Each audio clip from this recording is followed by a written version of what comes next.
Gordon Rudd coming to you from Conference42's Golang conference. I'm going to talk to you today about information security and specifically how to be a Chief Information Security Officer.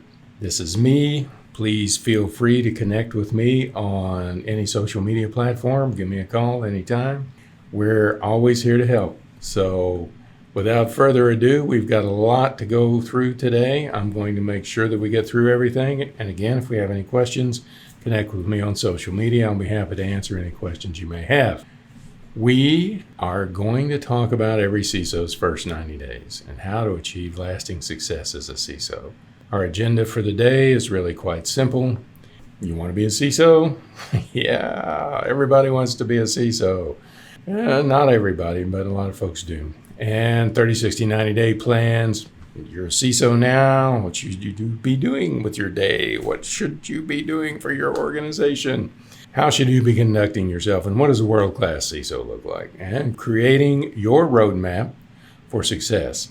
And we want to make sure during this time that we're getting your head in the game and that we're giving you some clues on where to go to next. Because after all, for a lot of people, being a Chief Information Security Officer is a dream job.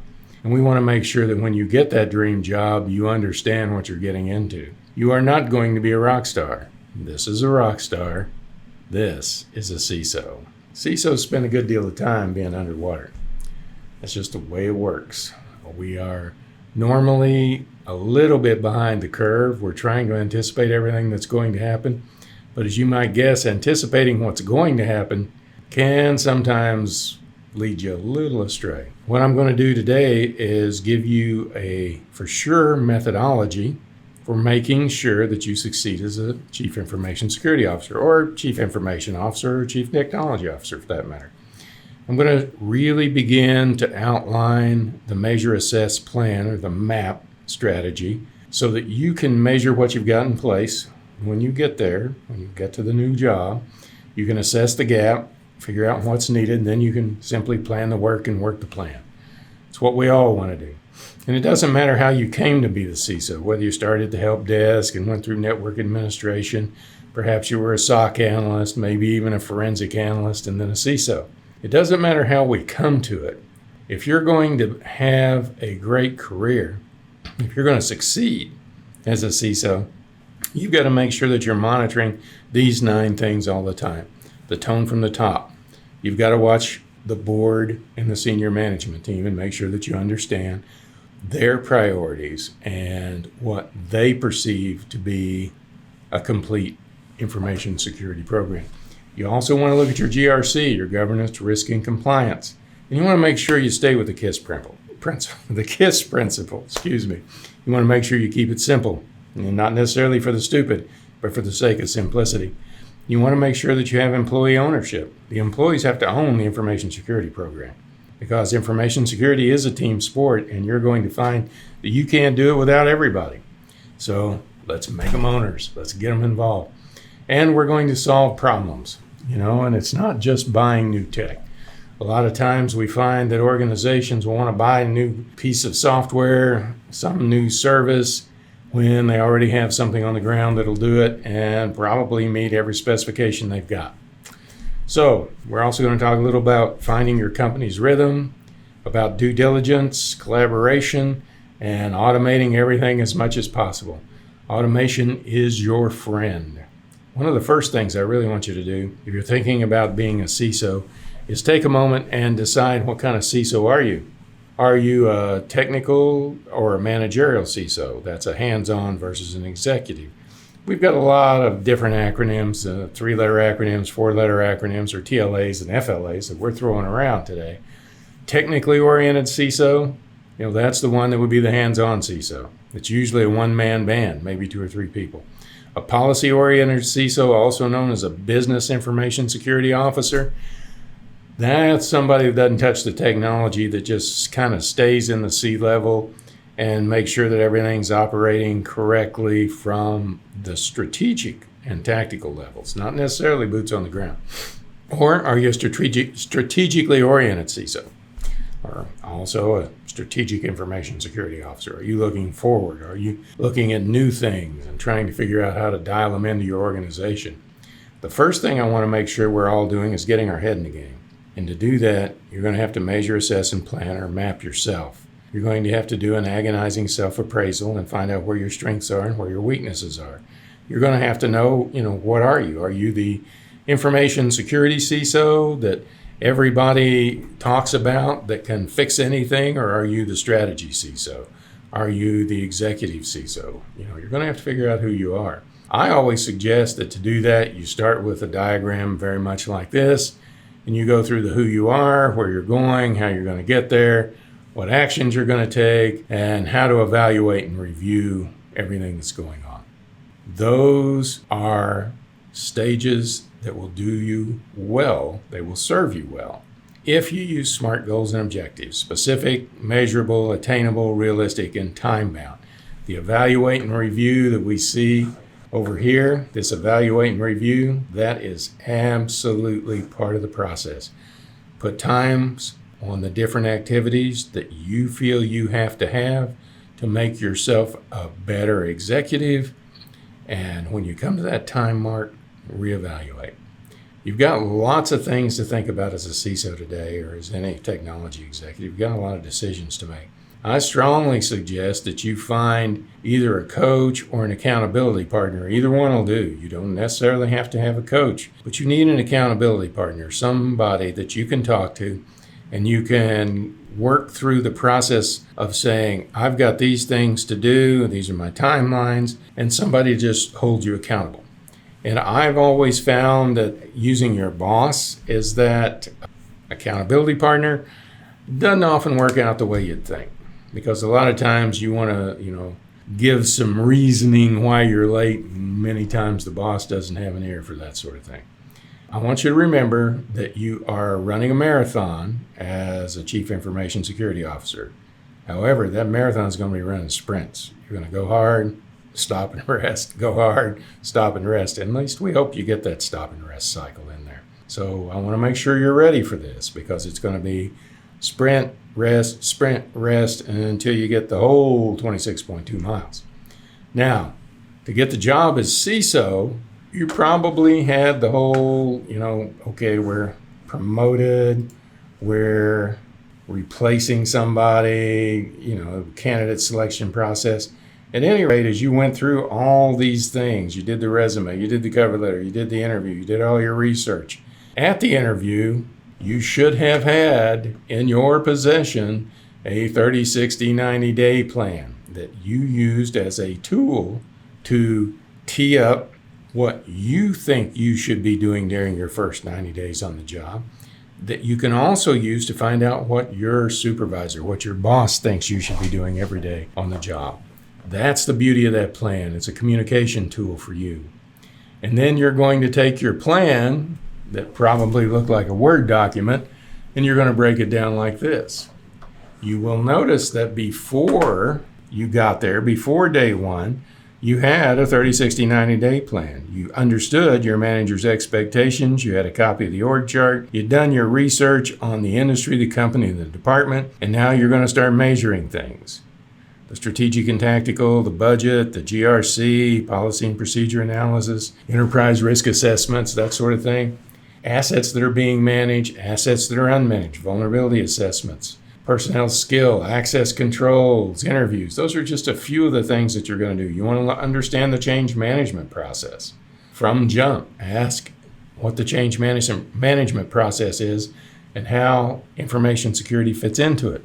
The other thing you want to make sure you're doing is to assess the enterprise's cybersecurity, their architecture and baseline, their current training plans, software development teams, DevOps teams. Can be the same thing, maybe not. Some folks just do development, some folks do DevOps. We're seeing DevOps take over, but there's still a significant number of organizations out there today that have the software development teams that are all developing different pieces for the systems that are found throughout the organization. How the organization is meeting all its requirements. HIPAA, it should be NYDFS, not NTDFS, and CCPA, GDPR, All those. How are you doing that? And you want to look at your backup management plan. That backup management, especially if you're looking at a ransomware situation, can save you. It will save you or kill you, depending on whether you're doing it right or if you're just not paying attention to it. And then you're going to plan all these things. Corporate information protection plan, that's yours to create. You need to have one. You need to have it blessed by the board. So from wherever you are to the board, you've got to work your way through those layers of management, filtering that plan, making changes and additions to it until you get consensus on it. And you're going to have to build you. You're going to have to figure out where you are and where you need to be. So you're going to plan for yourself. You're going to plan for your executive growth. You want to make sure that you're testing every bit of business continuity management that the organization has. Business continuity management, again, it's going to make you or break you in any kind of an incident. So prep, measure, assess, plan, mapping everything out. And again, this is very generic. Yours is going to be different depending on your industry, depending on your organization, and depending on your skill set. Remember, we're all going to start out at the same place. We're all going to start out with data at the center. That app's going to be, there's going to be an app wrapped around the data that's pulling the data in and reading and writing the data, storing the data. There's going to be a host that the app sets on. The host is going to sit on a network. The network's going to have a perimeter. It's going to have physical security. We're going to have policies and procedures for data governance. And we're going to have a security education, training, and awareness program. Those are all things we have to have. Very interesting when you start looking at it. You must have those pieces to that puzzle. And the way we put them together for Chief Information Security Officer is to create overlapping layers of security. To create this model so that you've got your perimeter security, you step inside, you've got another layer of security. Some of the items that you might find, like a firewall and VPN on the outside, might have counterparts in that middle circle. So if you're looking outside at your perimeter and then looking a step inside, this would be inside the firewall. That would be forward facing. What you're looking at, the wild, wild west. And you're going to look at your encryption inside. What have you got inside? Remember, cybersecurity is very complex today. It's not just the agile development cycles or the DevOps teams that are creating code, packaging it, and putting it through change management and an automated process. We've got mobile, we've got websites. Websites today are normally going to be the busiest branch or physical location that you have. Normally, your website will do 10 times more business every day than all your physical sites put together. It's just kind of a rule of thumb that we're seeing. So that complexity means that you're really going to have to stay on top of things. You're going to have to make sure that you're pitching in every chance you get to keep the wheels turning. And to do that, there's a skill set that if you don't have, you need to develop. If you do have, you need to hone it. The security program creation, management, and operations. Creating the program, managing the program, and operating the program are 3 different stages. You need to be familiar with those stages. You need to understand them. The information security core concepts, if you're a CISSP, look at the domains that go with that certification. We used to have 10, now we've got 8, but they're still very valid domains. So those are the core concepts. Encryption, all that sort of thing that's found in those domains is pertinent to your job. You should know those domains. You should be familiar with them. You also need to have the ability to plan. You need to have a rudimentary understanding of finance, risk management, and vendor management, or third-party risk management, depending on the size of your organization. Your governance, risk, and compliance is going to be key. And those 5 Ps, program, processes, procedures, projects, and people. You need to know your programs, your processes, your procedures, your projects, and your people. And it's at this point that I would suggest to you that a project that's gone on for more than its allotted time, let's say just for the sake of argument, it was supposed to be a year-long project, you're going into year 3, that's not a project anymore. That's a process. Just call it a process, declare the project done, take the win, and go home. And whether or not you're in information technology or information security, management controls, and auditing, that ties into that GRC. How do you control it? How do you audit? And what technical acumen do you need?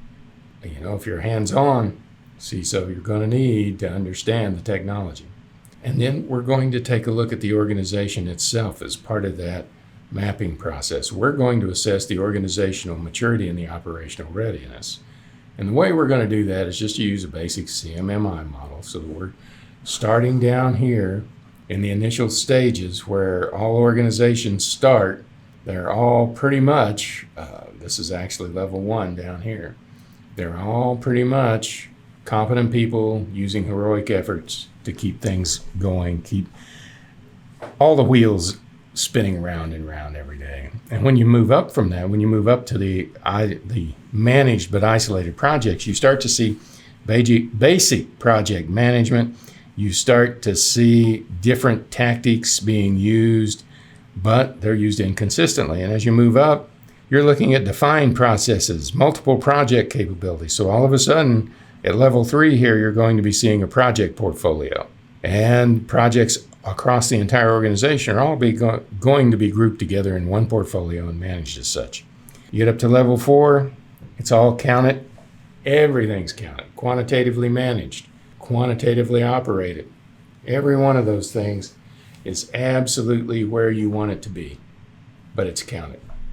And that's really the kind of the bottom line on it, because the 5 is going to be part of the defense industrial complex, a really big organization, federal government kind of thing. All that sizing is to say that we don't want to throw anything away. We want to be able to purchase the equipment we need today and figure out a way for it to scale, because scalability gives the organization economic flexibility. So as we come up through our network with our operating systems, applications, the whole thing, 1, 2, 3, 4, 5, 6, 7. As we come up the 7 layers, the one thing I want you to understand is that every time you build in scalability, you're building in economic flexibility. And that's important to your organization, okay? You've got to maintain the confidentiality, integrity, and availability triad while you're doing it, but you also need to make sure that it's scalable. You don't want to do forklift upgrades. You want to minimize the number of forklift upgrades you're doing. And you do that by simply remembering that one size doesn't fit all. It does not fit all. You're going to have different solutions as the organization grows.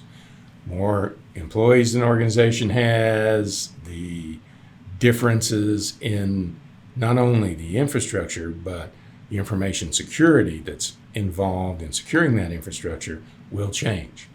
But I want to make sure that the 4 points of alignment, and you notice there's actually 5 things on that slide, but we call them the 4 points of alignment because you see functionality twice. You want to stop and say, what functionality do I have on the ground right now? The pieces, parts, the systems that I have in place today, what's their functionality? What's their capability? Then you want to look at aligning the economics. Does it make dollars and cents? And then you want to look at the talent. Do we have the talent to drive the equipment we have? Or is the talent not trained up enough so the talent, your people, are telling you that the equipment doesn't function the way they need it to function? Not your optimum situation to be in, but you can train your way out of that.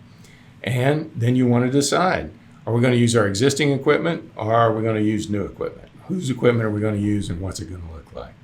And we want to make sure that you're leaving breadcrumbs, that you're creating a roadmap for yourself. You're using everything you've got, just using all the skills that you've been taught, and making sure that you're collecting all the appropriate artifacts. You want to make sure that you're collecting threat hunting artifacts, that you're doing log aggregation. Every computer on the planet allows you to log everything that happens on it. That can get a little messy because any computer on the planet can exhaust any amount of disk space by simply sitting there and operating and recording everything to log files. Log aggregation, log management, very critical. Firewall clustering, AI, user behavior analytics are critical for you. Vulnerability management. If you look at the threat hunting, vulnerability management, and patch management all go together. So there's a little triad there, a little trilogy you want to make sure you're aware of. Your security research, your incident response, your forensics, your training and cross-training, those types of things are all artifact-driven. You want to record where you are and where you're going. You want to make sure you know how you got where you are. And you want to make sure you're looking at your network and endpoint defenses. Are we monitoring multiple layers of security? Well, I hope so. We should be by now. We want to look at our firewalls, our DLP, spam filtering, antivirus, threat emulation, HTTPS inspection, bot protection, application control, and UR filtering. It's at this point that I would say if you're not familiar with the OWASP model, you should be. If we go back here and we look at the log aggregation, we just say, okay, great. We're going to aggregate these logs. Why do we want to do that? We don't have enough disk space for everything. So if you think about a stream flowing into a creek, flowing into a river that flows into a lake, that eventually flows into a bigger river and flows into the ocean, through that entire scenario, you're looking at water en masse moving. You're not looking at the drops of water in it. But as an information security professional, especially if I'm into forensics, I'm looking for the data points. Now, Python has been the biggest thing in the world for security forensics and for analyzing log files, taking care of everything that is log aggregation. That has been a Python kind of thing for the longest time.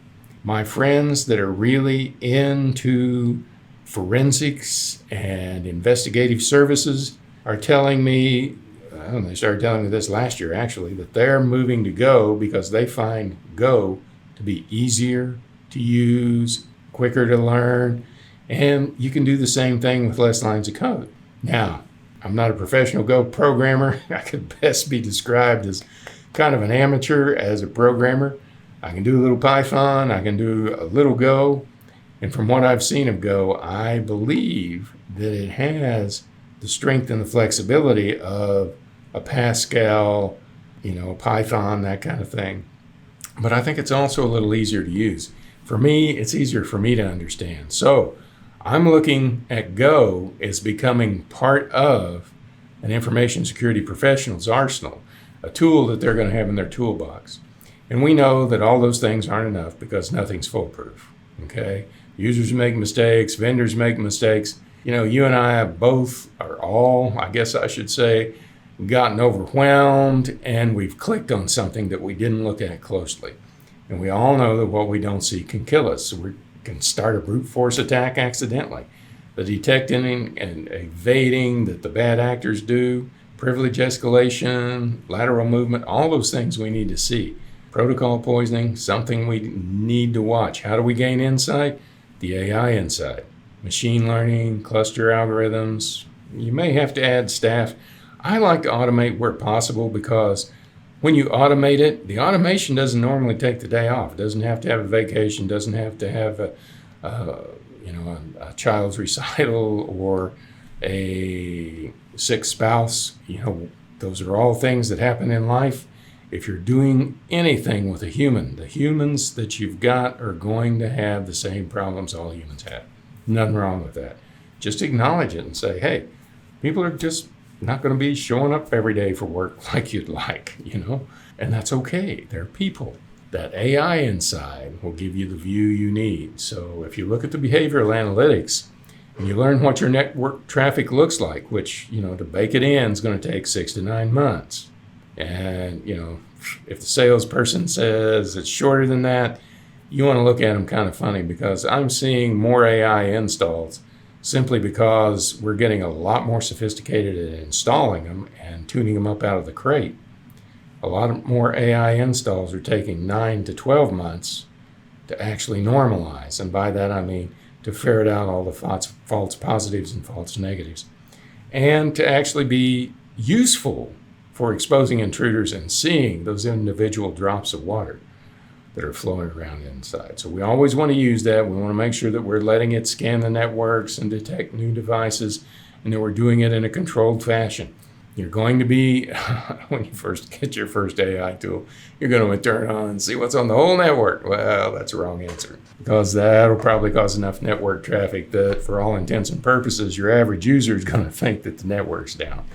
Not a good idea. Let's not do that. What are your benefits? Well, you're going to keep your vulnerable systems on your radar. You're going to watch these vulnerability notifications that are going to pop up out of these systems. You're going to be able to assign remediation tasks. You're going to be able to track that remediation and make vulnerability management workable. It's got to be workable. And you decrease your attack surface. So as we're rocking along doing these things, we want to make sure that we're constantly assessing, we're constantly evaluating. And that's supposedly a representation of the old stoplight method, green, yellow, and red. Because your success as a CISO hinges on your team's ability to monitor the central nervous system of your organization and make sure that they understand everything they're seeing and can report it accurately to the senior management team and the board. So while we're talking about that, what you do for a living as a Go programmer, as a Python programmer, anything in IT, unless you're talking to another IT professional, the chances of folks really understanding what you're doing and who you are kind of slim to none. So I want to encourage you to over-communicate what you feel like is over-communicating. I'm not saying tell the senior management team and the board how the watch was made. I'm saying don't be afraid to communicate. Because if you don't communicate, they're going to speculate. And that is not a place you want to be in. And one of those first things that you want to do is make sure you're taking a look at this little red box here. You want to make sure that you're looking at your strategic planning and your project requests and how those are coming in and how you're doing them. Because you're going to have an IT executive board. I don't know if you call it the president's cabinet, technology operations service committee, whatever you call it. You're going to have an IT strategic advisory committee. You're going to have committees of the board, like the audit committee that may meet quarterly. And you're going to have all these issues that you see here. Every one of these issues you're going to have. When it gets down to governance, I want to make sure that for whatever reason you can rationalize in your head, you put strategic planning and the project request and project prioritization ahead of all these other things. Because if you can do that, you can succeed as a CISO today. But you've got to be able to understand the projects, the priority they have, and how those priorities are going to change over time. So to do that, you're going to have to communicate. If you're looking at board reporting, you've got to realize that the board is 100% responsible for the organization in the story.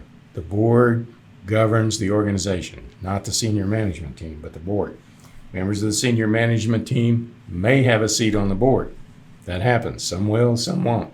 You're also going to make sure that you look at your regulatory guidance. If you're in the finance industry, you're going to make sure that your FFIEC regulatory requirements are met. If you're in healthcare, you're going to look at the high trust model, and you're going to make sure that you're ticking and checking off everything on the high trust model.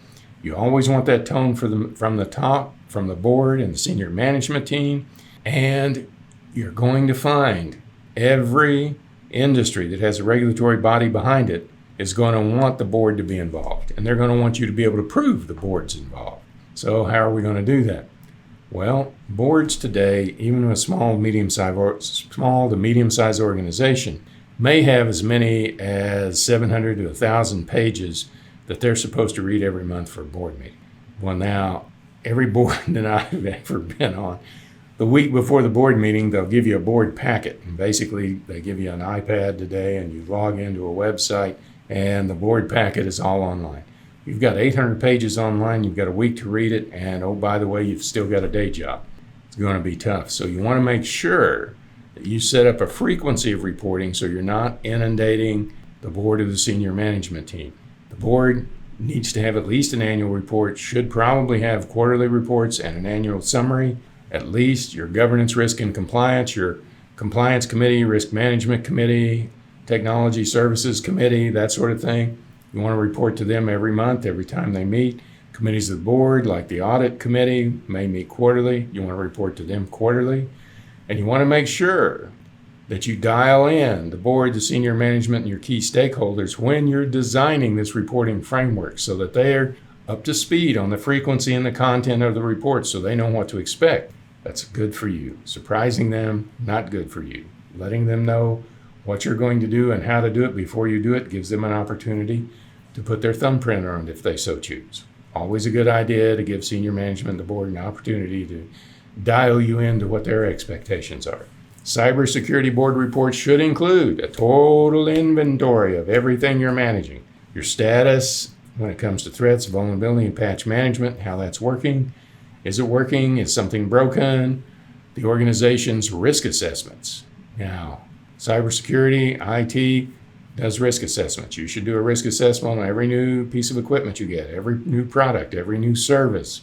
All these have risk assessments, and every year you should be risk assessing everything you've got. So you're going to have ongoing monitoring activities for everything that's going on, and you're going to assess the risks that are in that. And then any material upcoming contract renewals, terminations, any problems also need to be reported up. And I always recommend that the board report contain at least one PowerPoint slide for each of these. Your asset security, these are your columns, these are your pillars or your domains of information security. I guess domains is the thing I'm looking for here. It's your domains. So make sure you give them a little information on each one of these, and make sure that the other component I recommend is included. And that is a Word document that puts some more detail into each one of those sections. It also gives any important industry information, any new regulatory guidance, updates on staff changes, overall inventory of actively managed third parties, and any cybersecurity program changes, particularly focusing on the changes to high risk and critical areas of operation. You can make sure that you're doing the right thing by finding the right framework. Find a framework, use it. There are many to choose from. CISO, NIST, ISO, probably where you want to start. If you're in the US, you're probably going to be NIST. The rest of the world, you're probably, especially in the European theater, you're going to be ISO. Find a framework and use it. Make sure you're assessing risks. Risk comes in, there's really three parts to risk. There's the inherent risk, and there's the mitigating activities that are going to reduce the inherent risk, and there's the residual risk. And those risks you need to have an understanding of. The people, processes, and technology that are going on within your organization, especially within IT and information security, you need to be aware of. You also need to be aware of the people, processes, and technology in every line of business, because every line of business is an attack surface. You need to know how the people are working, what processes they're using, what technology they have in place, what are they doing all day, and how does it relate to securing the organization and maintaining that confidentiality, integrity, and availability triad. You're also going to have to manage your team's talent level and your project management capabilities. Got to have an assessment on that. Standardization. How standard are you? Do you have a standard desktop? Do you have a standard smart device? I'll just say smart device. I keep wanting to be vendor specific. If you've got a smartphone or a smart tablet, what are your standards for setting those up? What are your standards for setting up a workstation? A laptop? What are your standards? How did you standardize server configuration? And what are your quantitative management capabilities? The quantitative management capability that you have, the ability to measure everything you're doing and assess what you're doing based on numbers, based on calculations, based on figures, based on quantitative analytics, is really the golden circle. Because once you get down to that, then you can say, we're running a little shy in this area. We need to flange it up. Or, wow, we have certainly seen an escalation in the number of bad actors moving past our firewall. Now, to do all this, you want to make sure that you understand the skills that you have on your team. This is a very simple skill determination. I think it makes the point. You just take the person that you've got, whoever the person is, the current role they're in, the skill. Now, one person may have more than one role, and one role may have more than one skill. So you may have these things fanning out on you as you go down. Then, what's your current capability? And what's your ideal capability for that particular person, for that particular job? And what's your developmental action going to be? How are you going to bring them up to speed? Today, I'm going to just go out on a limb and say this. You need to stop looking for the unicorn employee. The unicorn employee does not exist. It's not there. If you find the unicorn employee, they're going to want too much money. And then as soon as somebody comes along and offers them 20 to 25% more than you're paying them, they're gone. Don't look for that unicorn employee. If one drops in your lap, take them. No doubt about it. Stop looking for the unicorn. Start building your team. Build your own unicorns and do it using a model like this. You can refine it. You can make it do, anything you need it to do for your organization. But get a training plan in place to bring your team up to where they need to be. And you may have to include IT in it. The technology groups oftentimes have to move in tandem. And you need to make sure that your people and the IT people have certifications. Well, there are a few certifications out there. I didn't list all the certifications from SANS because there are just tons of them. CCNA, CCIE, all good certifications. The CISSP is usually the cert. By last figure I saw, 68%, almost 69% of all Chief Information Security Officers hold the CISSP. So not a bad place to be. Now remember, when we start talking about certifications, your team's certifications, I want you to understand that they're going to have to go take tests. You're going to have to take a test. And it kind of behooves us to stop at this point and take a look at what is learning. Now, for those of you that have children, especially ones that you might read a bedtime story to, the thing you're going to notice at some point is they're going to want you to read the same story over and over and over and over until you're, frankly, sick of the story. And then you're going to start, the child's asleep and you're sleepy and you're going to start going through and you're going to be, and you'll skip a word. And your child's going to say, it didn't say that. It says this. And even though the child can't read, the child has the book. Every time you reread the same book to your child, you're building the child's IQ. They're learning. They're building mental capacity. When they get a little older and they start playing video games, they're doing the same thing. They're learning. They're building mental capacity. In video games, especially games that have problems to solve, whether it's something that's civilization building or army building, even first-person shooter games, all have the ability to help the individuals that are playing them learn, increase their IQ, and get some serious problem-solving skills. So remember, your employees are going to start out right where you are. They're going to start out in that comfort zone where they feel safe. The next zone away from comfort's fear. You cannot learn when you're afraid. Fear shuts down, releases a chemical in your body that shuts down your frontal cortex, and I promise you, once the front part of your brain, the frontal lobe, ceases to function normally, and it's in that kind of fight, flight, or freeze state, you're not learning anything. The learning zone actually is the next zone over after fear.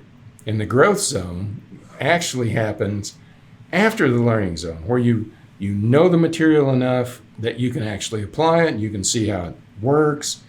The best example I can give you of that is long time ago for the Certified Novell Administrator exam.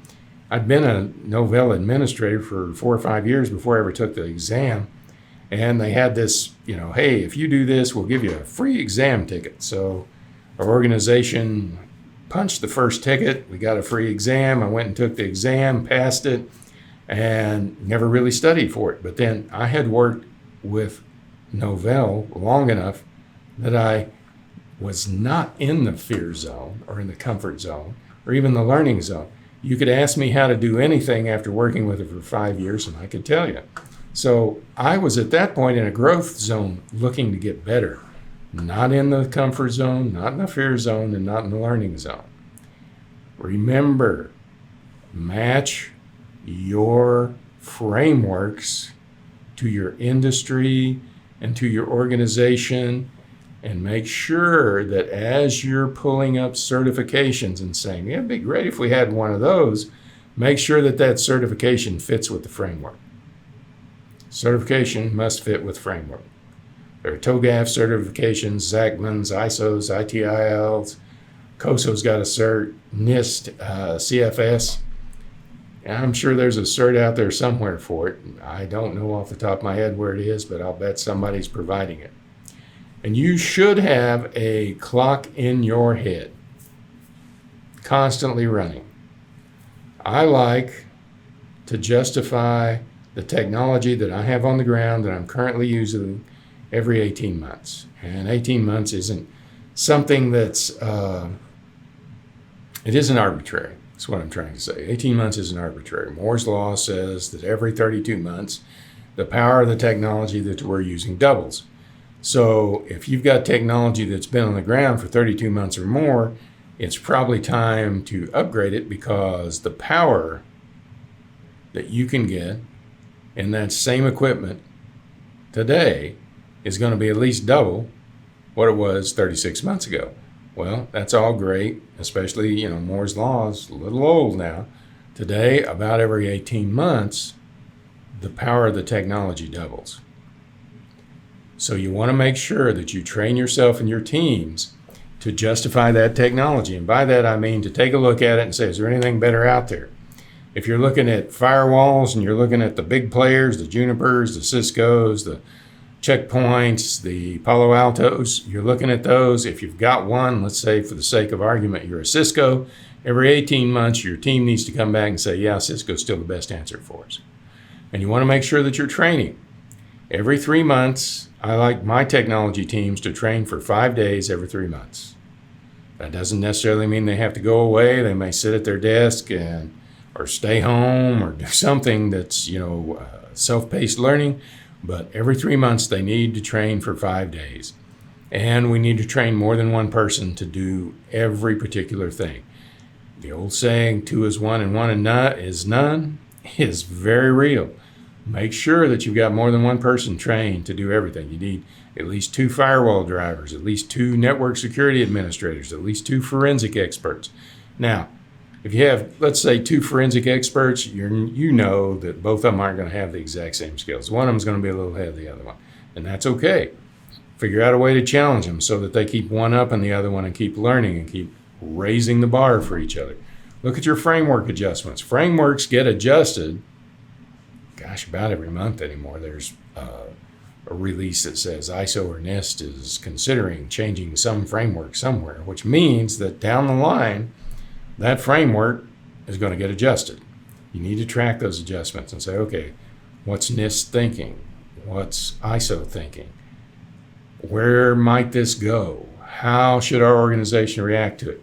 And the generally available releases, you're going to have every 12 to 18 months a generally available release of every piece of software you've got.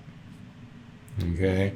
So we want to make sure that every 12 to 18 months, no matter what, we're looking at our GA releases. Sometimes those are PRN. If you're in healthcare, you know that means as needed. We're going to look at framework adjustments and generally available release adjustments, no matter what, every 12 to 18 months, and certainly as needed. The vulnerability assessments, you need to be doing those daily. And by that, I mean you're going to be scanning your networks. You're not going to scan the whole network all at once. I think anybody that's been a CISO got really happy and turned on their vulnerability scanner, got 9 million items for every 1,000 employees they had, and sit around scratching their head going, wow, that's amazing. And then they realized that the call log to the help center went nuts during that time frame. And they're going to be wondering, why did it go nuts? Well, the bandwidth utilization to do those scans is usually a little more extreme than just daily operations. So what you're looking at is a situation where you can scan a network and decrease the bandwidth to the point that the network appears to be down to the end user. Not a good place to be. So scan small network segments daily. Scan something every day, but make it a different segment. Unless something gets wonky on one of your scans and you want to redo it, scan the next segment. Keep moving. Keep those scans going. And that clock's going to keep on ticking. You're going to be doing risk assessments at least annually or as needed if you have a new product, service, or a new piece of gear. You're going to do code reviews, DevOps, and software development or team sports. Code reviews are a real deal. Isolated programmers creating magic doesn't happen very often. Again, those people are unicorns. Normally, you're going to want to have more than one person reviewing the code that comes out to see if it's efficient, to make sure there's nothing missed, to make sure that all the security parameters you can are dialed into that code. Your patches, every week, you want to make sure you don't have any patches for anything, or as needed. That is one of those things. If we look at Spectre and Meltdown come out. I'm read up on them. We made a decision on what to do, and I'm sitting around the day of the board meeting that I'm not scheduled to be at thinking, I might want to be ready to go to this particular board meeting. And time goes by and I think, I'm going to be missing this one. Oh no, still got to go to the board and say, hey, the Spectre and Meltdown thing, that's a problem. What are we going to do? And then I had to explain that, yes, it is a vulnerability. Yes, we do have it. No, at this point in time, nobody's weaponized that vulnerability. Yes, there is a patch out. At that point in time, Microsoft had a patch. But our tests have found that if we patch the servers we have in production today, it won't kill them, but they'll run so slow that the end user will think that they're down.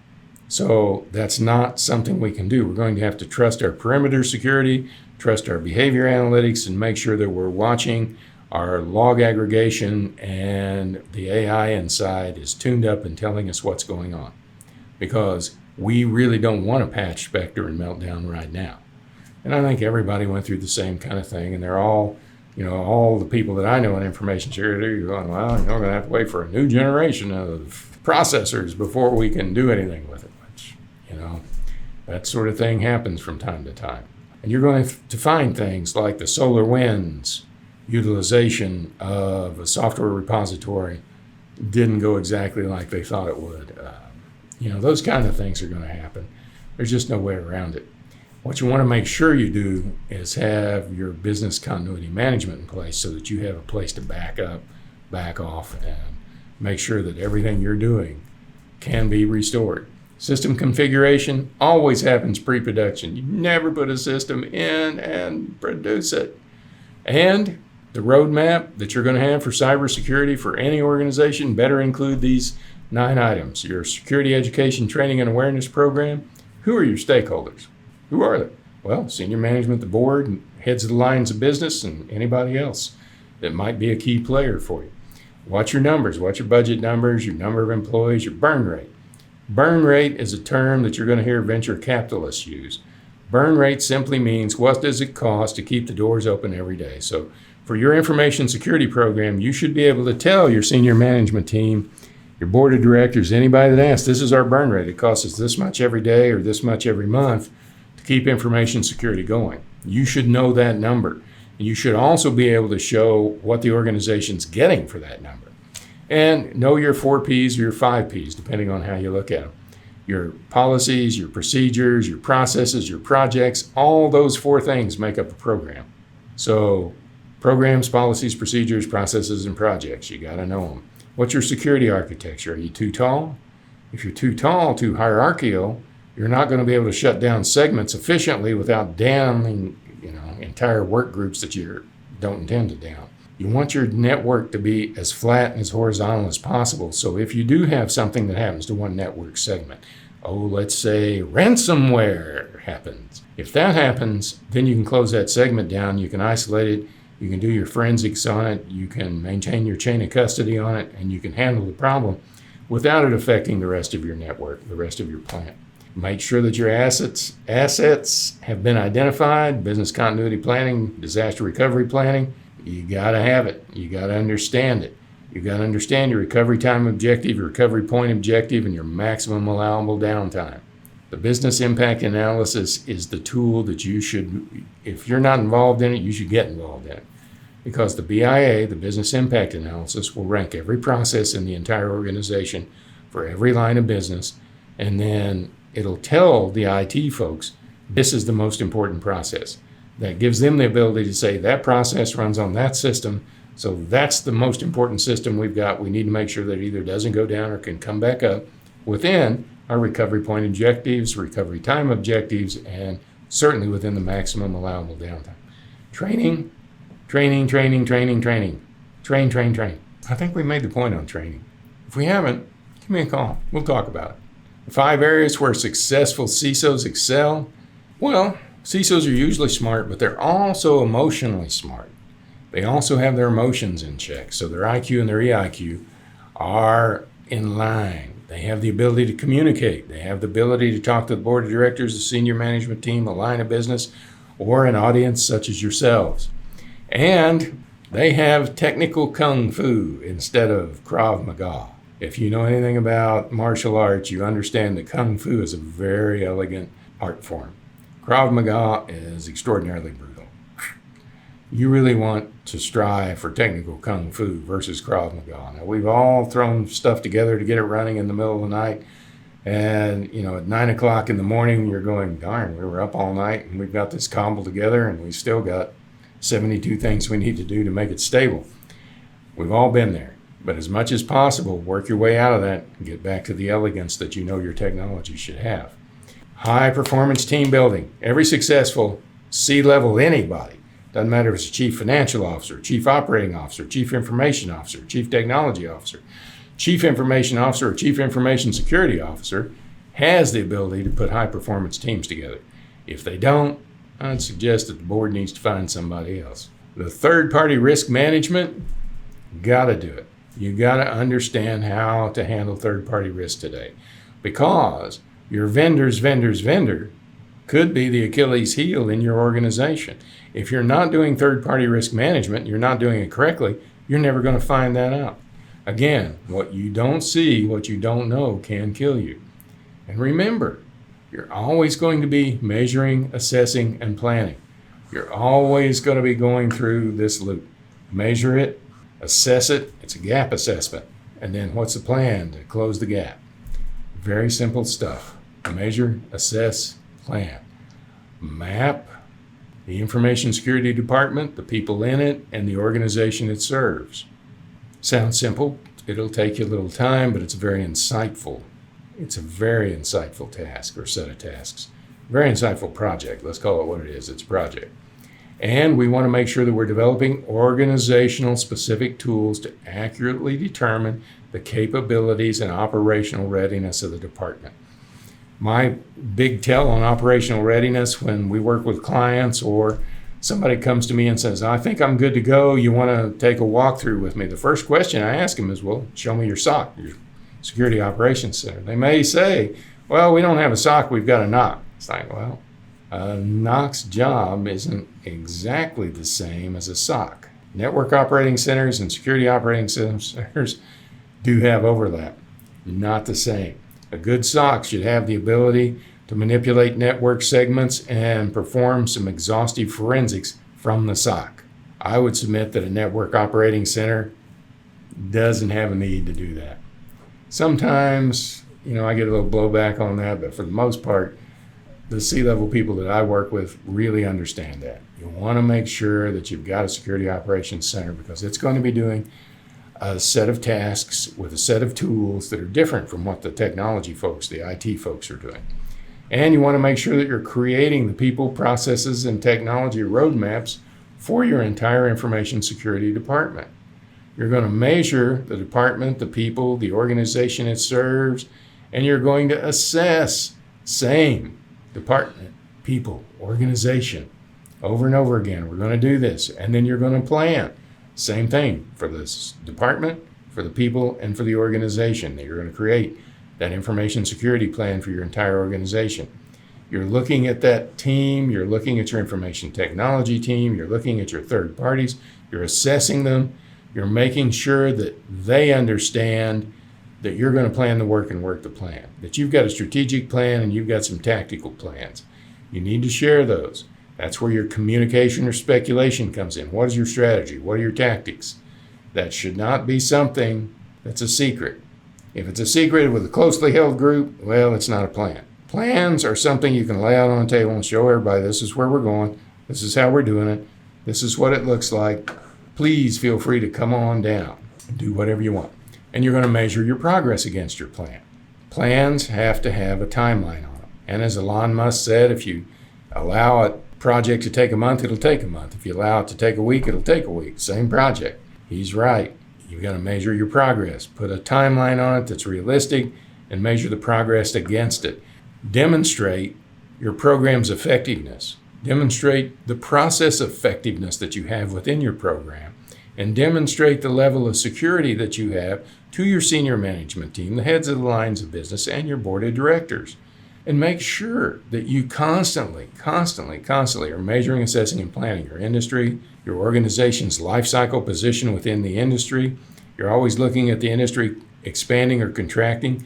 When you're looking at those things, see if there are ways that you can actually help your company disrupt the industry. You're always looking for that disruption potential. Make sure that you have critical infrastructure designations in your mind. The Homeland Security Department has 17 or 18 critical infrastructure designations. If you're one of those, there's a lot of help out there for you. If you're in the finance industry, defense industrial complex, healthcare, communications, that sort of thing, they being the Department of Homeland Security and the whole federal government have a lot of resources. And make sure that you don't have too much culture shock for you or any new people you bring on. If you're looking at that operational readiness, we want to make sure that we absolutely positively, as we talked about, looked at that BIA, RPO, RTO, and maximum allowable downtime. And in the business impact analysis, everybody can't be number one. You've got to define that criticality, which comes from the tone, from the top. And you want to make sure that you also have disaster recovery, pandemic planning, and incident response in your business continuity management plan.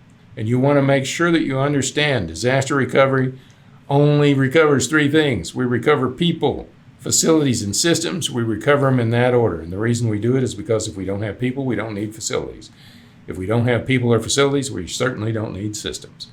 So we recover the people, put them in facilities, or send them home. Home's a facility. And we make sure they've got the systems they need. And we're going to assess risk. We're going to look for the context that a risk has. We're going to identify it, analyze it, and then we're going to look at handling it. We're going to accept it, mitigate it, transfer it, avoid it, or exploit it. And risk analysis is really simple. You should have a risk appetite statement. If you don't, the thing I would encourage you to do is simply ask your chief financial officer, what's a material loss? Now, I've done that before, and when I'd ask the first time, the CFO would say $25,000. I'd ask him 5 years later, and he's $300,000. So the risk appetite of the organization moves. The risk appetite of the organization in different areas also moves. But you're always going to be looking at the threat times the vulnerability times the consequences gives you your inherent risk. Your inherent risk minus your risk mitigation is going to give you a residual risk. And you're going to be doing things that look like this. That's the same inherent risk. You just calculated it. It moves to the next equation. And you're going to put simple things together like this. The earthquakes in Oklahoma is something that we lived through. Prior to the early 00s, we may have had one or two earthquakes every year or two, maybe. In 2009, we had almost 1,000 earthquakes in Oklahoma.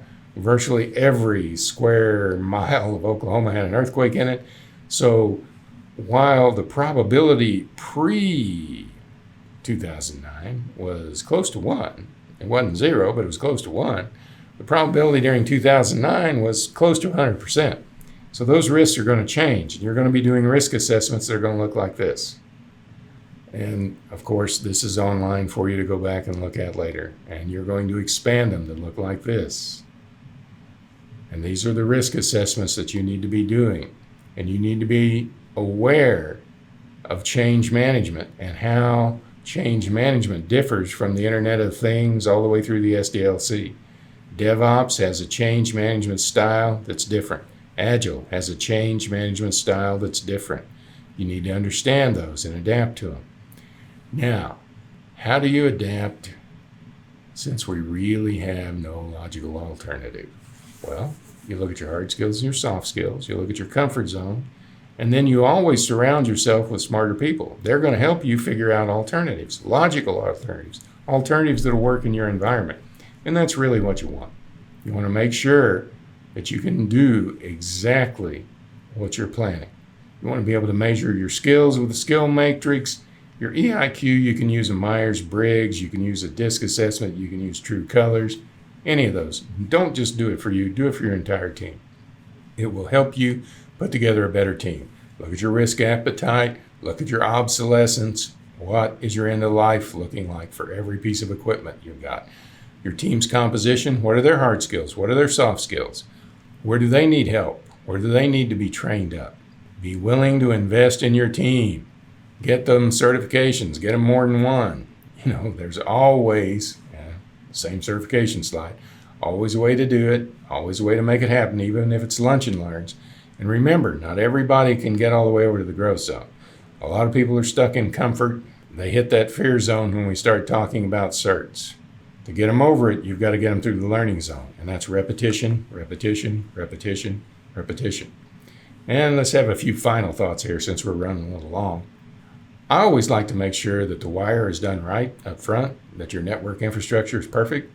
And for my money, you cannot have too much memory. Spinning disks, why? They're a little archaic anymore. It costs a little more to get some SSD, but I'm going to submit that it's kind of the way to go. I've had a lot of good luck with it over the last 5 years. Some of the early fits and starts seem to have worked out, so I don't really have a problem with it. Asset management, you got to know what's on the wire. When the wire's working, you got to know what's on it. Make sure you know what's on your wire. Personnel, people can be your best asset, so take care of them. And the CISO has released its best practices to save you from being disrupted by ransomware, filtering network traffic to prohibit ingress and egress communications with known malicious IP addresses. Very important. Strong spam filters, phishing, a set of programs, security education, training, and awareness, extremely important. Implementing robust network segmentation between information technology and the operational technology networks is critical. Regularly testing manual controls. If it's manual, you got to test it at least every week. And ensuring that backups are implemented and regularly tested. Backups should be tested every day. You don't have a good backup unless you've tested it. Isolated from your network connections. Oh my gosh, let's get our backups off of our network connections. You got to do that, or you end up backing up the cryptography that's encrypting your network with ransomware. So when you go to restore, you're just restoring a bad situation. Don't want to do that. And again, please don't hesitate to connect with me on social media. Send me feedback on what you thought about the program, and please have a good day. Make sure that you're doing everything you can to stay secure. If you want to be a Chief Information Security Officer, that you keep a career map in your mind and go ahead and write it out, plan it out, map it out for you so you can be a world-class CISO. That's all I have for you today. Thank you for your time and attention. I look forward to hearing from you in the near future.